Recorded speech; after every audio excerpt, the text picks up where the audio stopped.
Zoom meeting app Supreme Court seeks centers. The plea said that due to privacy concerns, there is a widespread call on a ban on Zoom. The Supreme Court Friday sought response from the center on a plea which has sought a ban on the use of video communications app Zoom for official as well as personal purposes until an appropriate legislation is put in place.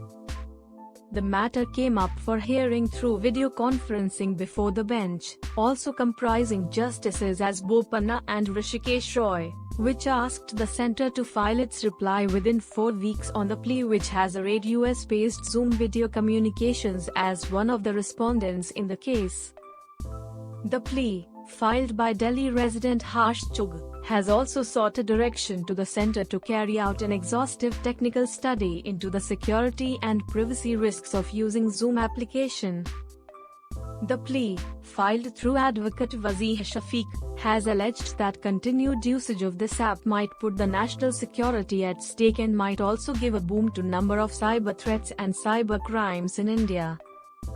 Rather than lending a hand to people in need, Zoom violates the privacy of its millions of users by misusing and exploiting their personal information and falsely, deceptively and misleadingly advertising fictitious security benefits of the program, the plea has said.